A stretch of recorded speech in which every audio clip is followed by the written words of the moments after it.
Okay, this clip is going to be about the logistical stuff, some of the nerdy stuff, maybe, some of the finances, stuff about my gear, and the reasons that I had for doing this. So we'll start off with that. So, what was the reason? Why did I choose to walk the Camino? Well, about 16 years ago, right about the time I saw the movie, I decided I wanted to do this. I found out when I got there a lot has changed in 16 years, but the reason didn't change at all.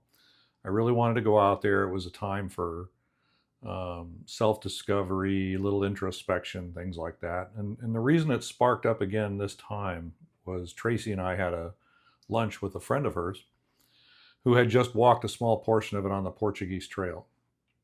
And when she told me the story and I saw how excited she was, it lit a fire under me. And I got the bug again and started researching it. And then I went to Tracy and I said, I've been researching this and I think I want to go do it. And she said, why? So that took a bit of explaining because I had several reasons. And there are a lot of different reasons people want to walk it. But for me, it was a few different reasons. One was it's a religious pilgrimage that goes back to about the year 600 AD. And the end of the trail, at the end in Santiago, are the remains of St. James. And people walk from all over Europe and starting back then. And it was considered a religious pilgrimage to walk and visit the site of St. James' remains, which is inside the cathedral. So, religious pilgrimage was another. The other was a time of introspection, a time away from distraction. I was tired of I was just tired. And I also was having a problem with making some decisions in my life. And I was really wanting to get disconnected to everything to see if maybe this would help. And so I set up the trip. I arranged it originally to take 41 days. It only took me 36. Apparently, I'm in better shape than I thought I was, or at least after I trained, I was. So there are a lot of different reasons people make the pilgrimage besides a religious reason. Some people do it just to get the miles. It's a really long hike, a nice walk. Some people ride bicycles and do it. Some people ride horses. They have different rules for completing the Camino under those terms, but everybody has their own reason for doing it. But for me, it was more of a combination of a religious pilgrimage, introspection, disconnecting, and helping me to make some life decisions on this final chapter of my life because I am in the last chapter of my life. At least that's the way I think of it because I am 64 years, almost 65 years old. And it's time for me to figure out what I'm going to do with the rest of my life, and I do not want to sit still. So this time was to be used for that. So the choice then was, do I walk the Camino alone or do I walk it with other people? Well, I originally intended and I kept it that way. I went to go alone. Now, you're never really alone completely on the Camino because there's, throughout the course of the year, I think this year they're expecting 173,000 people to have walked it combined between all the 18 different trails. So just on my trail right now, in 6 months, 73,000 people have already walked that trail. That's a little crazy. So you're never really alone. I wanted to be more alone up here, and I got that for most of the time, and that's what I wanted. A lot of people go with groups, go with friends, but I wanted to be alone and have time to do these things in my head that I needed to get done. And that went well for a time, and I'll get to it later. But then I actually made some friends, and I didn't want to walk alone anymore. But I'll get to a bit of that later. Um, well, no, I'll get to it now. So I ran into a couple after about day 3 in Urdanese. They're Koreans. They live in Chicago, and their names are Hee-jun and Elena. And Hee-jun worked in IT for United Airlines for many, many years, and he quit. He just up and quit. He couldn't take the rat race anymore, and he left. And him and his wife came out on the Camino. I'll get into another part when we go through the slideshow, and I'll show you how we did on the trail. I didn't spend my entire time with them, but I'll get into more of that later. So, and I also ran into other people that were from Arizona, other states, Canada, British Columbia, that also were walking. I found out in a lot of cases, a lot of the men were walking for the exact same reasons that I was. It was like listening to a recording of what I had told Tracy I wanted to accomplish while walking this Camino. So apparently, was not the only 64 or 65-year-old guy out there with the exact same reasons, trying to figure out what they're going to do with when they grow up with the rest of their life. So yeah, that was pretty much it. Everybody else has their own reasons for going out there, but I was really surprised at how many people were out there for the same reasons that I was. Challenges, challenges of walking the Camino. Well, there was a lot of training before I went. I trained for almost 6 months before I left, walking mostly on flat ground. Some of it with a pack. I carried a 40-liter pack, which is pretty large, probably larger than I needed. And it wasn't completely full. But the pack, all in all, with rain gear and sleeping bag and all that, was about 14 pounds or 6.6 kilos without water. So you add the water to that at 2.2 pounds per liter. And I generally carried a liter of water with me because there are plenty of refilling stations. So it really wasn't a heavy pack. It was actually a pretty light pack, but you do have to get used to it because that is your best friend. It's with you all the time. And you only take it off when you stop for the day and then go to bed. So it becomes very much a part of your body. So it feels weird when you take it off. So there was the training, the gear. The weather was a challenge. It was hot one day, ice cold the next. Spring's a crazy season, a lot of rain, but I was able to dodge most of it, which was good. Started off in the mountains, in the Pyrenees Mountains. The second day was just about killed me. So it was 4 kilometers uphill. I forget how many meters that was that I climbed, but it took me forever to get up that last 4 kilometers. But I made it. And that was the hardest part of the trip. And then the other one was people. I ran into challenges with a few people. Some that were hostile to America, some that were, well, actually, yeah, I think both of them. I found 2 that were really hostile towards America, and one of them in my face about it. So and that one really got to me. That one really bothered me. Not that he had an opinion, but for some reason, it really bothered me that he was insulting my home. He was the guy from British Columbia.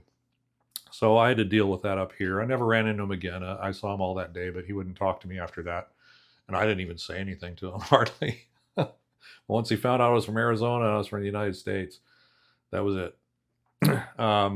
Lodging was another thing I had to deal with. You have to book. Either you book ahead of time a few days or you book ahead for your entire trip. I didn't book for the entire trip because I never knew where I was going to be each day. So I didn't know how far I was going to be able to walk each day, and which was good because there were days that I got injured and I couldn't walk as far as I did maybe the day before. And other days I wanted to take a rest and maybe visit the town a little bit and recover because I was just tired.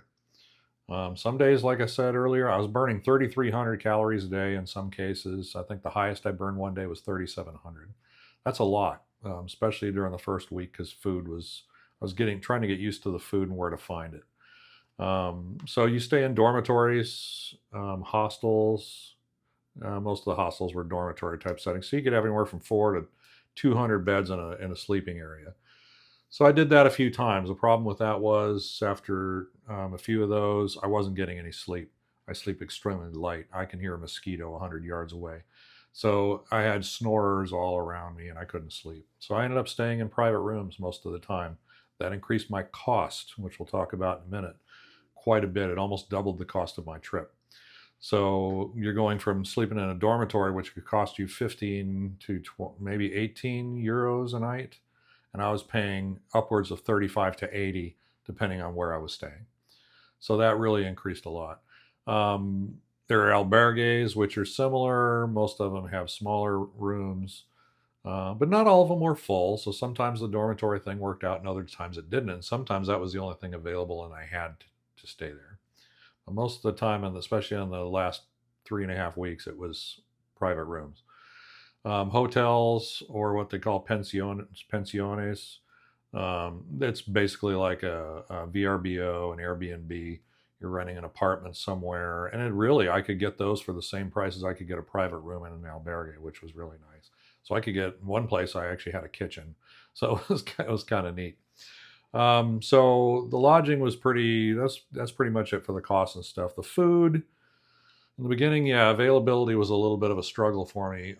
But the food, I figured out the system. They eat at different times than we do. You can't just grab food whenever you want, unless there's a bar nearby, and bars always serve food. Pretty good food usually, and it's cheaper. So a bar always serves both coffee and alcohol, and cafes are the same way. So I don't know why they just don't call them all cafes, but one's a bar, one's a cafe, and they serve both, and they almost all have some type of what they would call bar food. So more breakfast is typical. You get a tortilla. Tortillas are not like they are here. It's not a thin flour tortilla. It's a couple inches thick usually. It's filled. It's basically like a quiche filled with potatoes and cheeses and maybe some vegetables and some meat sometimes. And they just cut it like a pie and used to get a tortilla, spinach, things like that. It was pretty good. And then a lot of sandwiches, bocadillos. Sandwiches are available almost everywhere, but very little meat in them. They don't use a lot of sauces. They don't use a lot of mustard, ketchup. Ketchup's almost unheard of there. Mustard you can get, mayonnaise you can get. Food's very bland there, I thought, at least in northern Spain. When I went in southern Spain for the last 4 days, I was there to go visit my friend. The food was totally different. So can't judge the Camino on the food of Spain completely. And then the quality of the food, though, was very high. So it's all local. It's all local animals, local produce, local breads. You find bakeries everywhere, panaderias. I went to a lot of those, and everybody was just grabbing a loaf of bread and shoving it in their pack. You see people walking down the trail with a big giant baguette sticking out of their pack and just ripping pieces off, chewing on salami and eating bread instead of stopping for a meal. Or they just pull off on the side of the road, just walk off on a patch of grass and sit down and eat. That happened a lot too. So the quality was good. The food was cheap compared to the United States, much cheaper than here. So I did appreciate that. That helped on some of the savings, some of the costs a little bit. So costs, if I was going to do the same trip in the United States, that would probably cost me $10,000 or $11,000. If I did it the way that I did that trip with the hotel rooms and the way I ate. As it was, the trip that I did in Spain cost me close to $6,000. I was planning on it costing around $3,000. So that was high for me. I didn't expect it to be that high, but it was because I wasn't willing to put up with losing sleep while I was there. I had to be comfortable so I could take off the next day because each day I was averaging 10 to 14 miles. So I would base it on a 20-kilometer walk, which would equal about 12 miles. I think the longest I walked in one day was close to 19 miles, and that I had to take a day off after that. That was pretty hard. So some of it, like I said, the terrain changes. Some days you can walk farther because it's more even terrain. Other days you can't. It's not rocky. It's not hot. It's cold. If it's slippery and wet, it's hard to do. So, yeah, that's kind of where it leaves us. So that's pretty much the background of how the trip worked and how I booked things and what things cost, just so you know. So now we will go on to part two of the trip. There are 3 parts. YouTube's rules. I can only make sections so big for free. So they're each about 15 minutes for each part. Yeah. Oh, one more thing I forgot to tell you.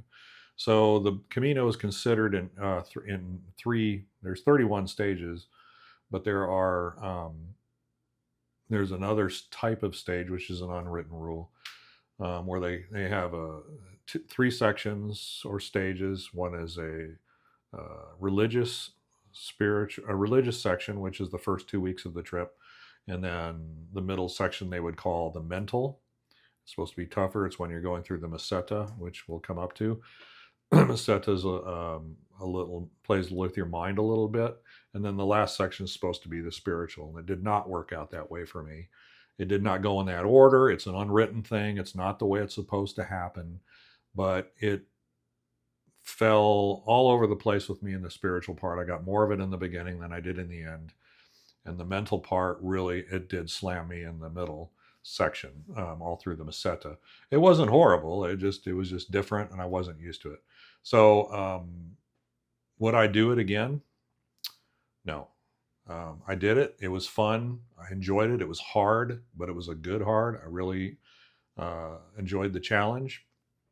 And I felt in better shape than I probably was when I was 20 years old while I was out there doing it, oddly enough. I could have kept walking, and there is another section I could have walked, but I didn't. By the time I reached week 5, I was ready to come home. So it's a long way to live out of a backpack, a long time. But I highly recommend it if you want to do it. I got lots of advice for you to make it easier than maybe it was for me, and I did a lot of research.